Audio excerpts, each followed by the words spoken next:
हाय सभी को मेरा नमस्कार। आज हम आपके लिए लाए हैं एनालॉजी से संबंधित रीजनिंग। एनालॉजी मीन्स इसमें हमें संबंधित संख्याओं को चुनना होता है।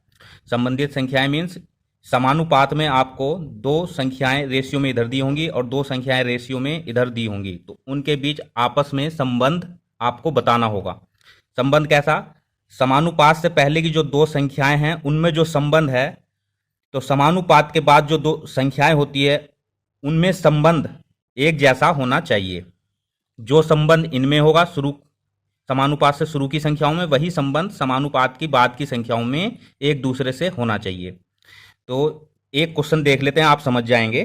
तो पहला क्वेश्चन है हमारा 42:14 समानुपात 56 रेशियो क्वेश्चन मार्क। इस क्वेश्चन मार्क की जगह हमको एक संख्या लानी है जो 56 से वैसे ही संबंधित हो जैसे 42 से 14 संबंधित है। तो अब ये 14 आया कैसे? अब देखिए, दो तरीके इसके हो सकते हैं। अब देखिए, यहाँ इसकी कोई एक शॉर्ट ट्रिक नहीं होती, इसके अलग अलग लॉजिक होते हैं। तो इसमें जो भी लॉजिक बैठ जाए वही लॉजिक दूसरी तरफ भी बैठना चाहिए। अगर एक लॉजिक हमारा यहाँ सेट हो जाता है तो वही लॉजिक सेम यहाँ पर सेट होना चाहिए, समानुपात की दूसरी तरफ सेट होना चाहिए। तो देखिए, अगर यहाँ हम इसको 3 से डिवाइड करते हैं, यानी कि अब 42:14 है, इनमें आपस में क्या संबंध है ये देखना है। अगर हम 3 से 42 को डिवाइड कर दें तो 14 आ रहा है, ठीक है। अब 56 को भी ऐसे ही, यहाँ पर हमने 3 से डिवाइड किया तो इसको भी 3 से ही डिवाइड करना होगा। तो 56 को अगर 3 से डिवाइड करें तो 3 से ये पूरा पूरा डिवाइड ही नहीं हो रहा।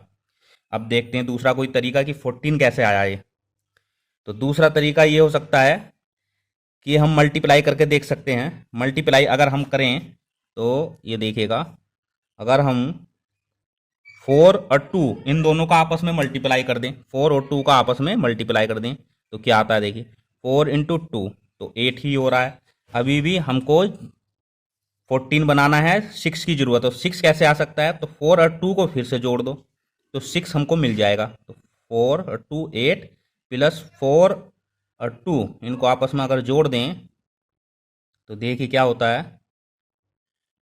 4 दूनी 8 और 4 और 2 6 और 8 और 6 14। तो यानी कि ये 14 हमको मिल गया। इसी प्रकार सेम ट्रिक, जो ट्रिक हमने यहाँ यूज की है, जो लॉजिक हमने यहाँ पर लगाया, वही लॉजिक सेम यहाँ पर लगाना होगा। हमने यहाँ क्या लॉजिक लगाया था? इन दोनों संख्याओं को आपस में मल्टीप्लाई कर दिया और इन दोनों का ही योगफल जोड़ दिया। सेम ट्रिक यहाँ पर यूज करते हैं। देखिए, 5 इंटू 6 प्लस 5 और प्लस 6 बराबर 5 छंग 30, 30 तो ये हो गए, और 5 और 6 11, 30 और 11 41। अब ऑप्शन में देखो कि 41 कहीं पर आ रहा है कि हाँ, सी ऑप्शन हमारा करेक्ट होगा। नेक्स्ट क्वेश्चन देखते हैं। नेक्स्ट है हमारा 48:63 समानुपात 80, और यहाँ पर क्वेश्चन मार्क है। तो जो संबंध 48 का 63 से है वही 80 का यहाँ क्वेश्चन मार्क की जगह कौन सी संख्या से होगा? तो अब देखिए, किसी किसी में तो आपस में संबंध बैठ जाते हैं। अगर किसी में संबंध नहीं बैठता तो फिर सीरीज भी एक चेक करनी होती है कि ये सीरीज चल क्या रही है। अभी देखिए, 48 और 63 इनमें आपस में अगर हम संबंध देखें तो 63 कैसे आ रहा है? अगर कोई आपस में इनको जोड़कर देखते हैं तो 8 और 4 12 ही हो रहा है। तो इस तरीके से इन दोनों के बीच संबंध नहीं बैठ रहा। तो एक सीरीज चेक कर लेते हैं हम। सीरीज क्या होगी? देखिए, ये नियरेस्ट स्क्वायर बैठ रहा है लगभग। नियरेस्ट स्क्वायर किसका? 7 का। अगर 7 7 हम करें तो 49 होता है, 49 में से एक घटा दें तो 48 आ जाएगा। देखिए, 7 का स्क्वायर अगर हम कर दें तो 7 7 49 होता है, लेकिन ये 48 है तो माइनस 1 घटा देते हैं, कोई बात नहीं। सेम इसी में ऐसे ही करते हैं। ये किसका नियरेस्ट स्क्वायर बैठ रहा? 8 का। तो 8 अट्ठे 64, और 64 में से एक घटा दें तो 63 हो गया। देखिए, यहाँ पर भी हमने स्क्वायर किया था, यहाँ पर भी स्क्वायर किया, यहाँ पर एक घटाया, यहाँ पर भी एक घटाया, और ये एक सीरीज से चल रही है। यहाँ 7 का स्क्वायर है, यहाँ 8 का स्क्वायर है। अब यहाँ देखते हैं, यहाँ किसका है ये? अगर देखें नियरेस्ट स्क्वायर 9 का। देखिए, 9 9 81, और 81 में से एक घटा दें तो 80 आ गया। अब देखिए सीरीज कैसे चल रही है। 7 8 9, 7 का स्क्वायर किया, फिर 8 का स्क्वायर किया, फिर 9 का स्क्वायर किया, और सब में से एक का घटा दिया। इसी प्रकार अब क्या आना चाहिए? आप सब समझ गए होंगे, समझदार हैं। अब 10 आना चाहिए। तो 10 का स्क्वायर माइनस 1, तो 10 धाम 100, और 100 में से एक गया 99। तो 99 देखो ऑप्शन में है क्या? हाँ, ठीक। एक नेक्स्ट क्वेश्चन लेते हैं अब।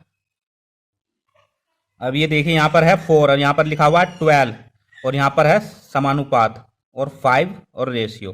तो 4 का 12 से क्या संबंध है, तो हम देखते हैं। अगर हम 4 का मल्टीप्लाई 3 से करा दें तो 12 आता है, 4 3 जा 12। यहाँ पर भी अगर 3 से मल्टीप्लाई कर दें तो 5 3 जा 15। लेकिन 15 ऑप्शन में है कि नहीं ये देख लेते हैं पहले। 21 20 14 22 15 हमारा ऑप्शन में नहीं है। देखिए इसमें ऑप्शन भी बहुत मुख्य भूमिका निभाता है। ऑप्शन को देख कर भी हम इनको कैलकुलेट कर सकते हैं। अब यहाँ पर देखिए 15 नहीं आ रहा, हमारा 15 इसमें है नहीं, तो अब हमें कोई दूसरा लॉजिक लगाना पड़ेगा। अब 4 का 12 से क्या संबंध है, कोई दूसरी टेक्निक देखते हैं। तो अब क्या आ सकता है, अगर हम देखिए 4 का स्क्वायर कर दें, 4 चौक 16 और 16 में से 4 को ही घटा दें तो 12 आ रहा है। ऐसे यहाँ पर देखते हैं 5 का स्क्वायर कर दें तो 5 पंजे 25 और 25 में से 5 को ही घटा दें, यानी कि जिसका हम स्क्वायर कर रहे हैं उसको ही घटा दें। तो 25 में से 5 गया 20। पहले ऑप्शन में देख लो 20 है कि नहीं। हाँ, तो 20 ऑप्शन में है, तो ये लॉजिक हमारा काम कर रहा है। 4 का स्क्वायर माइनस 4 और 16 माइनस 4 तो 12 हो गया। इसी प्रकार इसको करते हैं 5 का स्क्वायर माइनस 5, जिसका स्क्वायर कर रहे हैं उसी को घटा रहे हैं। यहाँ पर भी ऐसे ही किया था। तो 5 पंजे 25 और माइनस का 5 बराबर 20। तो हमारा ठीक ऑप्शन कौन सा होगा, सही ऑप्शन हमारा बी होगा 20। नेक्स्ट क्वेश्चन ले लेते हैं। यहाँ पर है हमारा 8 और 28। तो 8 का 28 से क्या संबंध है कि हमें नई संख्या मिल जाए 27 के रेशियो में। तो अगर हम 8 अट्ठे 64 करते हैं तो बहुत ज़्यादा हो गया, यहाँ पर 28 है। अगर हम और क्या देखते हैं 28 है तो इसके नियरेस्ट संख्या कोई आ रही है क्या इसका टेबल पढ़ने से। तो 8 तिया 24, 8 चौक 32, 32 ज़्यादा हो रहा है तो 8 तिया 24। तो 24 लेकर देख लेते हैं।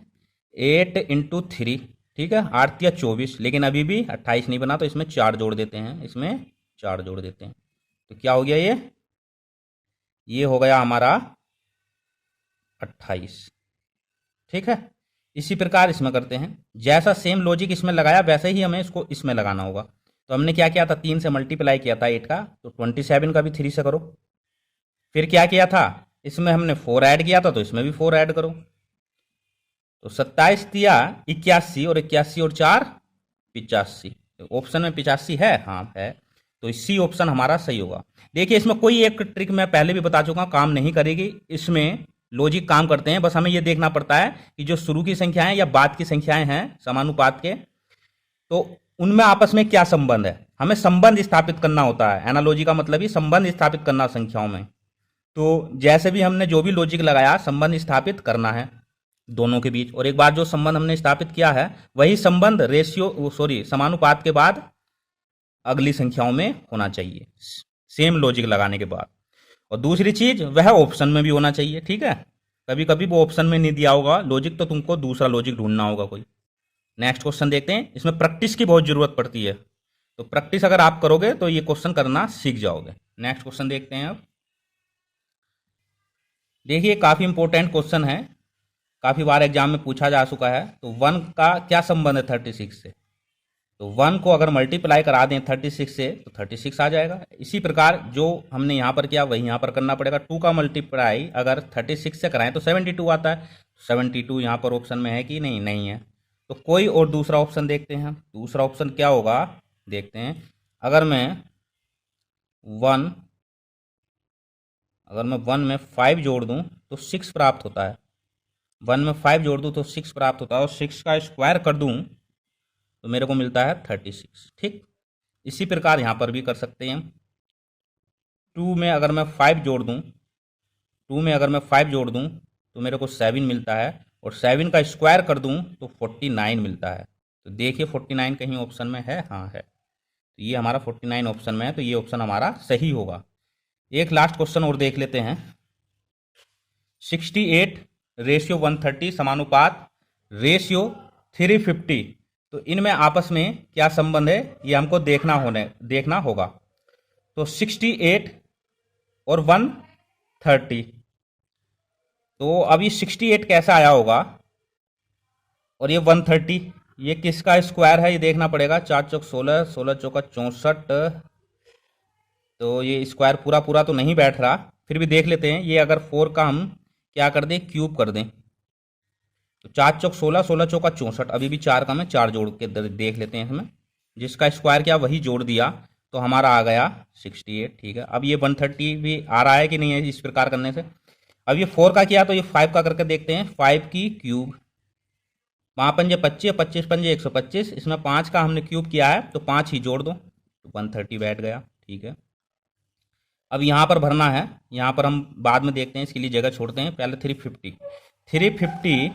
अब अगर हम देखें तो अगर हम 7 का कर दें, 7 की क्यूब कर दें, तो ये बैठेगा 343, लेकिन 7 जोड़ना भी पड़ेगा इसमें। 7 जोड़ दें और 7 की क्यूब कर दें, तो क्या बैठेगा देखिए। तो 7 की क्यूब करेंगे 343 बैठेगा, और 7 जोड़ देंगे तो 350 हो जाएगा। अब देखिए सीरीज क्या चल रही है, 4 5 7, बीच में क्या छुटा हुआ 6, और बीच की ही संख्या पूछी है हमसे यहाँ पर। तो यहाँ अगर हम 6 की क्यूब कर दें और उसमें 6 जोड़ दें, ठीक है, 6 छंग 36, और 36 छंग होगा 216, और 6 222, ये यानी कि 222 ऑप्शन में होना चाहिए, 222 ऑप्शन में है, ये बी ऑप्शन हमारा सही है। ये जितने भी क्वेश्चन कराए हैं सब एग्जाम में आए हुए हैं, काफ़ी इंपॉर्टेंट है, और इन एनालॉगी क्वेश्चनों में आपको प्रैक्टिस तो करनी पड़ेगी और नए नए लॉजिक ढूंढने पड़ेंगे, इसमें प्रैक्टिस की सख्त आवश्यकता पड़ती है। होप आपको ये वीडियो पसंद आई होगी। ऐसी ही वीडियो को देखने के लिए मेरे चैनल को सब्सक्राइब कीजिएगा और लाइक बटन पर हिट कीजिएगा। जल्द ही नई वीडियो के साथ आपसे मिलते हैं, जब तक के लिए जय हिंद।